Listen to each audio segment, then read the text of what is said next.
उनका आगमन हो गया है। नए नए कदमों से मुख्यमंत्री की ओर उनका आगमन होता हुआ आदरणीय श्री भोजराज जी सांसद लोकसभा क्षेत्र कांकेर, हार्दिक वंदन है, अभिनंदन है। श्री भोजराज जी सांसद लोकसभा क्षेत्र कांकेर कार्यक्रम की अध्यक्षता कर रहे माननीय आसाराम जी विधायक विधानसभा क्षेत्र कांकेर विशिष्ट अतिथि के पद में सुशोभित करते हुए माननीय श्रीमती सावित्री मनोज भंडारी जी, श्री विक्रम देव सैनी जी, माननीय श्री हेमंत जी, माननीय श्री सतीश लाठिया जी, माननीय श्री सुनील बबला पहाड़ी जी, माननीय श्री नरोत्तम सिंह चौहान जी, आदरणीय वीरेंद्र सिंह ठाकुर जी, नगर के सम्मानीय नगरीय बंधु व्यापारी संघ लोकतंत्र के सक्षम हो पा रहे हैं। प्रदेश सरकार तक हमारी मांगों को, हमारी बातों को निसंदेह आप पहुंचाएंगे, इसी आशा और विश्वास के साथ जिला अध्यक्ष, जिला उपाध्यक्ष, समस्त कार्यकारिणी सदस्य सभी से मैं सादर निवेदन करता हूँ कि ज्ञापन आज के कार्यक्रम के आदरणीय मुख्य अतिथि महोदय आदरणीय श्री भोजराज जी सांसद भानुप्रतापपुर सांसद लोकसभा क्षेत्र कांकेर को भेंट करते हुए, चूंकि सांसद महोदय जी के पास समय बहुत कम है, उन्हें अतिथि महोदय मंच पर विराजमान है, पुनः उनको भूखे भेंट करके स्वागत करने के लिए मैं निवेदन करना चाहूंगा। प्रीति पंतवानी जी रायपुर अध्यक्ष अजय प्रकाश नथेरिया जी बड़ौदा बाजार से, कमलेश सुरेश जी बीजापुर से, सुरेश यादव जी महाराष्ट्र से, हर्षवीर वैष्णव जी राजनांदगांव से, रहीम परकर जी सुकमा से, लोकेश्वर देवांगन जी मोहरा मानपुर से, हिमांशु सवानी जी धमतरी से, जिला उपाध्यक्ष हैं सैमुअल मसीह जी जिला सचिव धमतरी से। आप सभी से जो गुरु होता है उस गुरु को भगवान से भी बढ़कर के माना जाता है।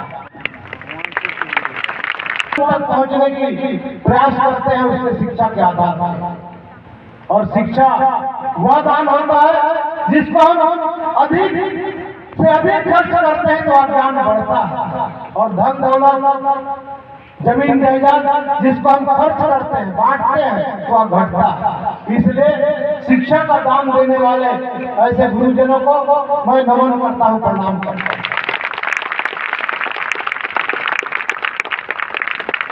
आज जिस प्रकार से आप लोग शिक्षा का दान देने का कार्य कर रहे हैं, और सुदूर अंचलों में भी संविदा शिक्षक के रूप में रह करके जो आप लोगों का योगदान है निश्चित रूप से सराहनीय है।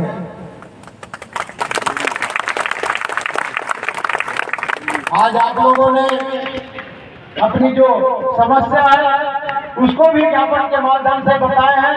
निश्चित रूप से मैं प्रयास करूंगा कि हमारी सरकार आपकी जो बातें हैं, परेशानी है, जो व्यथा है, उसको सुने और आपका जो भी मांग है उसको पूरा करें।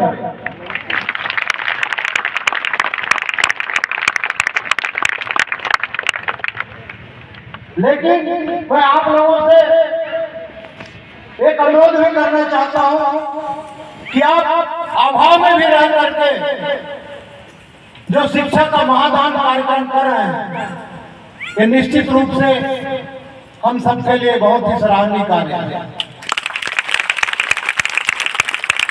और साथ ही साथ आपके विद्यालय से जो बच्चे विद्या अध्ययन कर पूरे छत्तीसगढ़ में अपने नाम रोशन किए हैं और टॉप 10 में जो स्थान ग्रहण किए हैं, उसके लिए भी आप लोगों को बहुत बहुत बधाई देता हूं, शुभकामनाएं देता हूं। और उनके जो परिजन उन लोगों को भी मैं बहुत बहुत बधाई और शुभकामनाएं देता हूं। साथ ही ऐसे बच्चों को भी मैं बहुत बहुत शुभकामनाएं देता हूं कि निश्चित रूप से आज के इस युग में शिक्षा ही एक ऐसी औजार है, या शिक्षा ही एक ऐसी व्यवस्था है जिसके माध्यम से हम हर चीज को हासिल कर सकते हैं। क्योंकि व्यक्ति के पास धन है लेकिन उसका खर्च करने का या उसको उपयोग में लगाने के लिए अपने पास ज्ञान नहीं है तो वह धन बेकार है। और जिस व्यक्ति के पास धन नहीं है वैभव नहीं है, कुछ भी नहीं है, लेकिन उसके पास ज्ञान है, शिक्षा है, तो वो हर चीज अर्जित कर सकता है।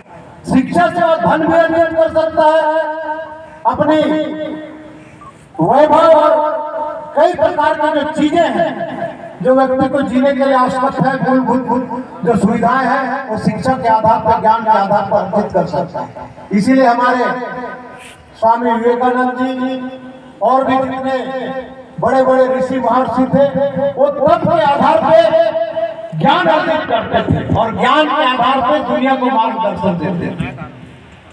आज शिक्षा का स्तर जरूर कुछ कम हो गया है, क्योंकि हम ज्ञान है, जो आध्यात्मिक ज्ञान है, उस ओर हम नहीं जाते। इसलिए मैं आप लोगों से यह भी आग्रह करना चाहूंगा कि हम अपने आध्यात्मिक ज्ञान, भारतीय सनातन संस्कृति, अपने जो वेद पुराण और जितने भी हमारे इतिहास की बातें हैं, उसको भी जानें और अपने जो बच्चे हैं उनको भी इस बातों का जरूर ज्ञान देने की कोशिश करें, क्योंकि जो शिक्षक होता है वो शिक्षक कुम्हार की तरह होता है। कुम्हार मिट्टी को चाहे जैसा भी रूप दे, और उसी प्रकार से आज के जो नवयुवक है, नई पीढ़ी है, वो बच्चे हैं, शिक्षित जरूर हो रहे हैं, लेकिन उनको थोड़ा संस्कृति और संस्कार की ज्ञान भी निश्चित रूप से देना चाहिए, ऐसे मैं समझता हूँ। आप लोगों ने बहुत बढ़िया कार्यक्रम किया, काफी बढ़िया, क्योंकि मेरे को अभी थोड़ा सुदूर अंचल कोयलीबेड़ा जाना है, इसलिए मैं ज्यादा न कहते हुए आप लोगों को पुनः धन्यवाद देते हुए आप लोगों को बहुत बहुत शुभकामनाएं देता हूँ। धन्यवाद। From St. Bhanu Thakur, currently studying in class 11. I secured 9th rank in all over Chhattisgarh. First of all, I would like to thank my respected principals, my dear teachers and my parents who supported me, motivated me for achieving this success. I am also very thankful to Sages community, my identified teachers who helped me achieve this success. Thank you so much. पूजा अम्बस नाम की एक छात्रा है जो कसडोल की है, कसडोल की भाटापारा जिले से है। तो जब वो सेकंड टॉप आई है छत्तीसगढ़ में सीजी बोर्ड में, तो जब उन्होंने अपना उत्तर पुस्तिका की मांग की, जब उन्हें उत्तर पुस्तिका प्राप्त हुआ तो पता चला कि हिंदी विषय में और 2 विषयों में उनके नंबर को काट के कम किया गया। ऐसा प्रतीत हो रहा पूरे जब उत्तर पुस्तिका में देखने से कि वो प्रथम आ रही थी और उसे जानबूझकर जो है वो स्टेट में सेकंड लाया गया है। तो अभी हमने उनको एक सलाह दिया है कि उनके मदर फादर को कि आप हाईकोर्ट जाइए और हाईकोर्ट से ये आप जांच की मांग करिए कि इन्होंने जो नंबर काटा है वो नंबर काटा है, तो नंबर काटने के बाद में लेफ्ट हैंड में उसका सिग्नेचर होता है, जिसने नंबर काटा है, जिसकी अनुमति से काटा है, तो वहाँ पर किसी का सिग्नेचर नहीं है। क्योंकि 3 व्यक्ति जो उत्तर पुस्तिका की जांच करते हैं, 3 में एक ही व्यक्ति का सिग्नेचर, 2 व्यक्ति का सिग्नेचर नहीं, तो ऐसा प्रतीत होता है कि बाद में इसे काट छाट किया गया है बोर्ड कार्यालय में। तो वो अभी हाईकोर्ट जा रहे हैं और संभवतः जो है उस पर जांच का आदेश होगा और जो पूजा एम्बस्ट है वो स्टेट में प्रथम आएगी और ये हमारे लिए गर्व की बात होगी कि वो स्वामी आत्मानंद की है।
उनके पास में एक प्रस्ताव आया कि दिल्ली मॉडल से केजरीवाल के स्टाइल में इंग्लिश मीडियम स्कूल छत्तीसगढ़ में होना चाहिए, क्योंकि जो डीएवी था और जो इंग्लिश मीडियम स्कूल जो थे सरकारी इंग्लिश मीडियम थे वो उतने तामझाम से नहीं चल रहे थे।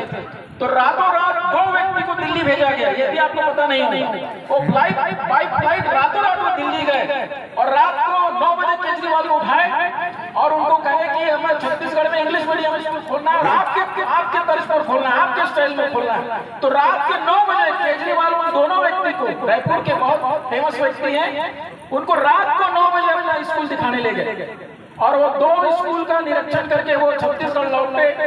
और फिर उसके बाद ये 2020 में स्वामी आत्मानंद स्कूल का आरंभ हुआ केजरीवाल के स्टाइल में, दिल्ली के स्टाइल में, बड़े तामझाम के साथ में। अभी वर्तमान में 403 Swami Atmanand English medium school चल रहे हैं और ये जो है ये भूपेश बघेल सरकार का देन है। तो टोटल 72 751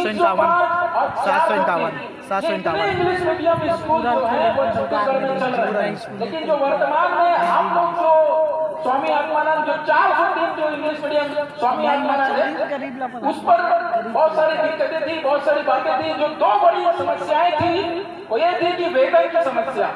आपको 3 महीने में 4 महीने में एक बार वेतन मिल रहा था, तो विकास भाई सर ये लगातार बात हो रही थी कि ये गलत हो रहा है, क्योंकि 3 महीने में 4 महीने में जब वेतन मिलता था तो बहुत परेशानियां होती थी, आर्थिक परिस्थितियों से हम गुजर रहे थे। तो विकास भाई ने और मैंने भी प्रयास किया और हमने सीधी बात जो है माननीय मुख्यमंत्री विष्णुदेव साय जी से पहुंचाए और जो डीपीआई मैडम है, मिश्रा मैडम है, वहां पर पहुंचाया और फिर उन्होंने ये बात स्वीकार किया कि नहीं ये गलत हो रहा है, हमारे पास पर्याप्त पैसा है, फंड पर्याप्त है। तो उन्होंने एक आदेश पारित किया कि अब स्वामी आत्मानंद स्कूल का पेमेंट है 30 तारीख को उनके वेतन उनके खाते में डल जाएगा। परसों 7 बजे आपका वेतन में खाता पैसा है कि बताइए? कल आया सर कल आ गया। 30 से 31 नहीं होगा, मैंने बोला अगर 30 से 31 होगा तो छोड़ेंगे नहीं, क्योंकि ये वेतन जो है ना ये हमारा अधिकार है। एक लाइन मैंने सरकार को बोल दिया था, जब सरकारी कर्मचारियों को 30 तारीख 5 बजे पेमेंट दे देते तो स्वामी आत्मानंद में 30 तारीख को पेमेंट नहीं देगा ना बाबू, तो 31 तारीख को खाना हराम कर देंगे, चाहे वो सीएम हो, क्योंकि हम किसी राजनीतिक पार्टी से हमारा कोई लेना देना नहीं। मैं आज 13 साल से शिक्षा के क्षेत्र में काम कर रहा हूँ। सेंट्रल जेल में माननीय ब्रिजमोहन अग्रवाल ने मुझे डाल दिया और 10 मिनट के अंदर में एसडीएम ने मेरा जमानत करा दिया। 32 एफआईआर मेरे खिलाफ सिर्फ शिक्षा के क्षेत्र में काम करते हुए, ना बीजेपी से मेरे ताल्लुक है ना कांग्रेस से ताल्लुक। लोग मुझे सुपरपाल के नाम से जानते हैं, बड़े बड़े अधिकारी, बड़े बड़े आईएएस और आईपीएस। ये बोलता है तो करके दिखाता है। अब नियमितीकरण की बात है, आज तो बोल के जा रहा हूं कि कोई माई का लाल आपको नियमितीकरण से रोक नहीं सकता। कोई माई का लाल, चाहे बीजेपी की सरकार हो, कांग्रेस की सरकार हो, नियमितीकरण से आपको कोई रोक नहीं सकता। शिक्षक कर्मी का हुआ कि नहीं? हुआ। आंदोलन कई लोग मर गए 13 नवंबर के ठंड में, हुआ कि नहीं? हुआ।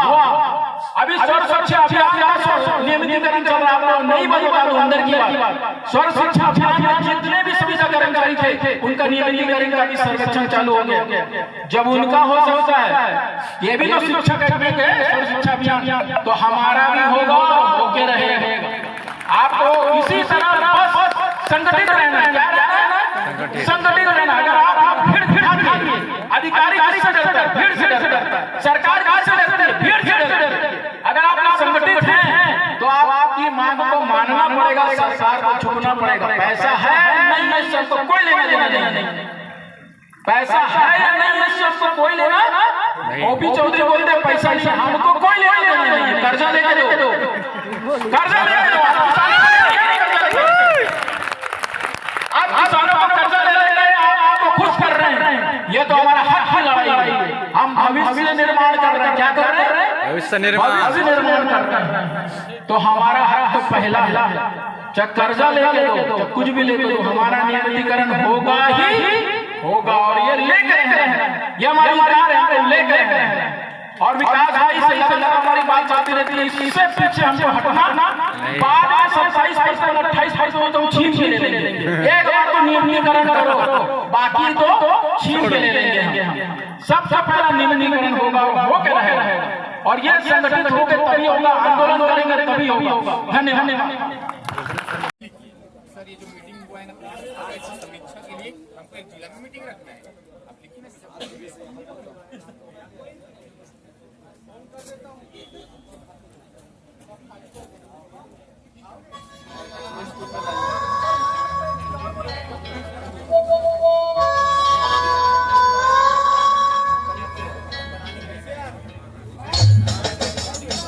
हेलो।